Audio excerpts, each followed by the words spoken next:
Bismillah. Ustaz, saya anak yang lama dalam menghafal, namun ingin sekali belajar. Pada saat saya dengar beasiswa, Ustaz, itu saya insecure. Insecure, bahasa apa insecure? Karena itu untuk hafidh. Sedangkan saya seorang pendosa yang ingin sekali belajar. Apakah saya bisa mendapatkan beasiswa itu? Bisa. Kan Anda sudah jawab, tinggal belajar. Begini. Pertama, Quran surah kedua Al-Baqarah ayat 31. Wa 'allama Adamal asma'a kullaha. Hal yang Allah anugerahkan pertama kali pada manusia saat tercipta itu ilmu, pengetahuan. Manusia pertama Adam alaihissalam saat tercipta oleh Allah diberikannya bukan harta, bukan kedudukan, tapi ilmu. Tapi karena Adam itu alaihissalam beliau nabi, walaupun manusia. Ciri nabi itu gampang, di Quran ditemukan kalimat istafa, istafa, istafa, itu umumnya manusia terpilih. Quran surah ke-3 Ali Imran ayat 33. Innallaha astafa Adam wa Nuha wa ala Ibrahim wa ala Imran 'alal alamin. Punya keutamaan. Imma nanti nabi atau imma rasul atau orang-orang soleh yang terpilih. Adam nabi, Adam manusia. Kita bukan nabi, kita manusia. Maka apa bedanya? Semua nabi ilmunya langsung diajarkan oleh Allah. Semua nabi. Karena punya tugas. Ya, tugasnya mengajar untuk orang terdekat, apalagi jadi rasul. Kalau rasul mengajar umat, pasti diajarkan Allah. Nabi Muhammad SAW nggak pernah belajar, nggak punya guru, nggak pernah sekolah. Yang mengajar siapa? Allah. Kata Nabi, Addabani Rabbi fa ahsana ta'dibi. Iqra bismi rabbikal ladzi khalaq. Bismi rabbik, Allah yang ngajar. Ya? Nah, kita bukan nabi. Kita bukan rasul. Makanya yang ditanamkan pada diri kita itu potensinya. Jadi kita mesti yakin Allah langsung yang sampaikan. Setiap manusia itu punya potensi pintar. Tidak ada manusia bodoh. Manusia bodoh itu cuma di lagu. Ya, tidak ada manusia bodoh. Semuanya punya potensi pintar. Jadi manusia itu makhluk unik. Semua potensi kepintaran itu ada dalam diri kita. Di University of California dulu punya riset penelitian, itu kapasitas memori manusia paling sedikit, paling minimal itu 100 juta gigabytes. 100 juta gigabytes. 1 giga saja itu sudah bisa menampung informasi seluas halaman masjid ini. Dengan masjidnya 1 giga. Nah, ini di kepala kita itu ada 100 juta giga. Memorinya, kalau ibu tidak percaya, bapak tidak percaya, silahkan tuliskan apa saja yang pernah diingat selama hidup sampai sekarang. Ini benda-benda di sini saja kita bisa hafal. Kalau nggak luas kapasitas ingatannya, memorinya nggak mungkin bisa masuk. Kita itu makhluk pintar. Dididik apa saja bisa. Nggak percaya silahkan. Bapak kumpulkan ya dengan orang Afrika, sebulan pulang bisa bahasa Afrika tuh. Anda punya rezeki main ke Cina, misal. Sebulan di Cina, balik ke sini bisa bahasa Cina. Anda ke Jepang, sebulan di Jepang balik bisa bahasa Jepang. Ya, jangan kalah sama Beo. Beo dikasih itu Assalamualaikum, Assalamualaikum. 2 hari, Assalamualaikum, Assalamualaikum. Ya. Kita itu potensi lebih daripada itu. Jadi pertama yakinkan dulu pada diri kita bahwa tidak ada manusia bodoh. Semua pintar. Yang kedua, pelan-pelan. Bagaimana cara menjadi pintar? Seperti yang Anda tanyakan tadi. Caranya ada 2. Yang pertama, dekati pemilik ilmu. Karena dengan mendekat biasanya dapat percikannya. Saya bergaul dengan tukang minyak wangi, minimal saya kebagian percikan wanginya. Kan? Saya bergaul dengan yang punya ilmu, mendekat pada yang punya ilmu, dapat bagian ilmunya. Siapa yang paling banyak memiliki ilmu? Allah. Karena Allah pemilik semua ilmu. Karena itu disebut Al-Alim. Maka adab yang pertama bagi penuntut ilmu sebelum dia belajar, dekati dulu Allah yang alim. Itulah yang dimaksud Quran surah kedua di akhir ayat 282. Wattaqullaha wa yu'allimukumullah. Karena itu Nabi Musa alaihi salam ketika beliau diminta belajar kepada hamba yang saleh yang disebut dengan Khidir itu, hamba yang saleh, maka apa kalimat Qur'annya? Milladunna ilma. Karena dia sering dekat dengan kami, kata Allah, sering mendekat kepada Allah, rajin ibadah, kami berikan tambahan pengetahuan kepadanya. Bangun. Saya dulu latihannya begitu. Bangun malam, tahajud, lomba-lomba bangun, subuh jam 4, jam setengah 5, bangun jam 2. Ya, mulai ibadah, salat, zikir, istirahat. Kemudian tingkatkan, mulai puasa sunnah. Nanti pelan-pelan jiwanya terbentuk. Kalau sudah terbentuk, nanti mudah bagi Allah menanamkan pengetahuan pada diri kita. Apa yang terjadi? Ada orang-orang yang saking mudahnya oleh Allah digampangkan memahami sesuatu. Baru dibacakan satu kalimat, sudah paham dia mau kemana. Ya, dibacakan, langsung masuk ke kepalanya tanpa lupa. Itu yang dicontohkan Al-Imam Asy-Syafi'i, Al-Imam Al-Bukhari. Imam Al-Bukhari itu nama aslinya Muhammad.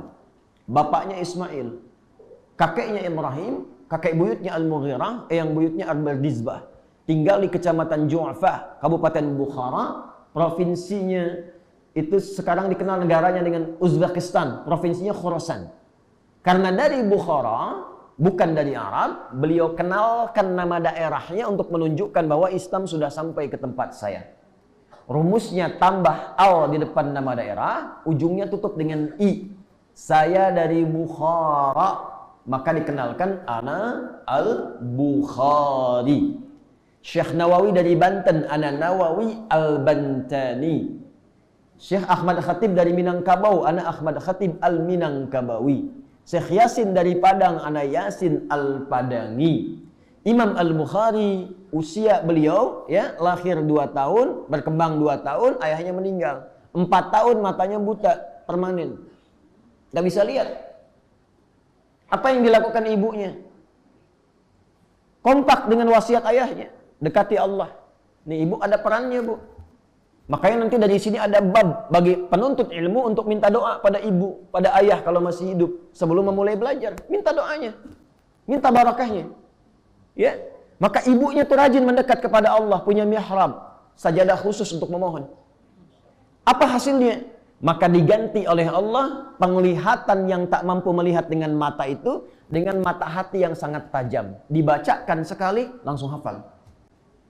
Ya, langsung hafal. Maka usia 4 tahun beliau dibawa ya oleh ibunya untuk belajar namanya di tempat kutab. Kutab itu tempat belajar dasar dulu. Diiringi asisten. Datang ke tempat hafalan Quran, begitu belajar, syekhnya membacakan surat Qaf yang dibacakan. Beliau terkecil, paling kecil waktu itu, yang lain sudah ada yang dewasa. Begitu selesai dibacakan, syekhnya menguji, cuma tanya, man hafidha, siapa yang sudah hafal? Al-Bukhari kecil tanpa melihat itu, mengangkat tangannya mengatakan, hafidhtu syekh min dhahri qalbi. Syekh, saya sudah hafal di dalam kepala saya. Jadi hafalan itu ada 2, ada hafal dalam kepala, ada hafal di luar kepala. Hafal di luar kepala itu belum hafal. Belum masuk. Masukkan dulu baru hafal. Maka syekhnya penasaran, diminta ke depan, diantar, dituntun. Dibacakan Iqra ya bunai. Begitu dibaca, bukan cuman hafal, tapi makhrajnya, sifat hurufnya sempurna. Maka kata syekhnya, minal an tadrusul hadis. Mulai sekarang ananda belajar hadis. Karena Quran ada jaminan kemudahan, hadis tidak ada. Tapi beliau melihat potensinya tinggi, bakatnya alami, dan anugerah Allah tinggi, maka diminta untuk fokus kepada hadis beriringan dengan Quran. Maka pulang ke rumah ketemu ibunya, diceritakan, Ummi, kada wa kada. Bu, tadi saya di kutab begini. Uridul hadis, saya ingin belajar hadis. Kata ibundanya, nah, engkau masih terbatas. Nah ini, terbatas. Khawatir ibu sulit. Belajar dulu Quran, kemudian baru hadis. Kata anaknya karena yakin dengan kalimat gurunya dan hormat pada ibunya, kata anaknya, saya belajar Quran tapi saya pun ingin belajar hadis. Maka anaknya berjalan merabak jalan ke kamarnya, dia mengulang-ulang surat Qaf, ibunya iba melihatnya, masuk ke mihrabnya, langsung salat 2 rakaat bermohon kepada Allah, berdoa. Yal basir, yalladzi ala kulli syai'in qadir, a'id basirat tabni. Ya Allah, Engkau yang maha kuasa atas segala hal. Mohon ya Allah kembalikan penglihatan anakku. Untuk memudahkan dia belajar. Al-Bukharinya sedang mengulang surat Qaf sampai di ayat 21 sampai 22. Ayatnya sesuai. Laqad kunta fi ghaflatin min hadza fakashafna anka ghita'aka fabasaruka al-yawma hadid. Dulu pandanganmu tertutup, tidak bisa melihat. Mulai sekarang aku akan buka penutup itu sehingga engkau mampu melihat dengan tajam. Begitu sampai ke kalimat fabasaruka al-yawma hadid, ibunya berdoa yal basir yalladzi ala kulli syai'in qadir a'id basirat tabni. Tiba-tiba terbuka kembali pandangannya, bisa melihat lagi. Lompat beliau, kaget dia kejar ibunya yang telah tertidur. Karena kecapean lelah berdoa. Ummi, laqad ra'ait. Ibu, saya bisa lihat lagi. Bangun kaget ibunya. Kata ibunya, rubbama ra'aita biqalbik. Mungkin kau melihat dengan hatimu. La bal bi'aini, tidak dengan mata saya ini. Ibu pakai pakaian begini, di sekitar kita ada benda ini. Dipeluk anaknya erat sekali. Mereka kemudian memohon ampunan kepada Allah, menangis bahagia. Sejak itu belajar hadis. Ini barakah orang tua tinggi, Pak, Bu. Saya tidak pernah saya berangkat atau belajar atau mengajar, saya minta doa pada ibu saya. Nah, jadi yang dilakukan pertama adalah dekati Allah. Dekati Allah. Kedua, minta doa pada orang tua. Yang ketiga, jauhi maksiat. Karena maksiat itu menghambat ilmu. Maksiat menghambat ilmu. Ya, ada Al-Imam Syafi'i satu kali mengadu pada gurunya Imam Waqi tentang kesulitan hafalannya. Padahal sulitnya Imam Syafi'i itu mungkin beda titik, beda koma, gitu kan? Datang ke Imam Waqi, syakautu waqi'an an su'i hifdhi, fanasahani an atrukal ma'asi, faqala al-ilmu nurun, wa nurullahi la yunzalu ilal 'asi. Saya mengadu kepada guruku Imam Waqi tentang buruknya hafalanku. Maka beliau mengatakan kepadaku, nah, ilmu itu adalah cahaya, sedangkan cahaya Allah tidak akan pernah diberikan pada orang yang bermaksiat. Maksudnya nggak tembus. Karena itu jaga pandangan, jaga telinga, jaga hati sampai ke ujung kaki dari perbuatan maksiat, tingkatkan takwa, nanti lihat apa yang terjadi, dibuka oleh Allah. Dan semua belajarnya begitu dulu. Dari orang tua perbaiki, anaknya dekati Allah, tingkatkan takwa, jauhi maksiat, baru belajar. Terjadilah percepatan dalam pembelajaran. Lakukan belajar karena Allah, maka Allah yang memberikan kesempurnaan pengetahuan kepada kita. Itu yang dimaksud surah 96 di ayat yang pertama. Iqra bismi rabbikal ladzi khalaq. Ya. Yang terakhir, perbanyak taubat supaya dicintai Allah. Quran surah kedua Al-Baqarah ayat 222. Innallaha yuhibbut tawwabin wa yuhibbul mutatahhirin. Banyak istighfar. Istighfar itu diantaranya jadi kunci pengetahuan. Waktu yang paling enak, ini ijazahnya nih. Yang paling enak di Quran. Dari Quran surah ke-51 tadi saya baca, ayat 18. Banyak latihan istighfar menjelang subuh. 10 menit, 15 menit menjelang subuh setelah tahajud. Astaghfirullahaladzim, astaghfirullahaladzim, astaghfirullahaladzim. Astaghfirullahaladzim alladzi la ilaha illa huwal hayyul qayyum wa natubu ilaih. Banyak istighfar. Wabil asharihum yastaghfirun. Ada orang-orang yang berlatih istighfar, biasa istighfar menjelang fajar. Nanti istighfar itu menutup semua celah-celah salah, membuka kelapangan hati. Setelah itulah kemudian cahaya ilmu bisa datang dengan cepat. Ya, wallahu taala a'lam bissawab. Jadi silahkan belajar, silahkan diikuti apa yang tadi disarankan. Nanti kalau sudah matang, sudah baik dan harus optimis. Ya, silahkan ikut mendaftar dan insya Allah mudah-mudahan diberikan oleh Allah kemudahan dan kelancaran ya. Ya. Insecure nggak ada di Quran. Silahkan ngaji temukan kalimat insecure, nggak ada. Karena nggak ada kalimat pesimis dalam Al-Quran. Semua optimis. Semua optimis ya. Baik.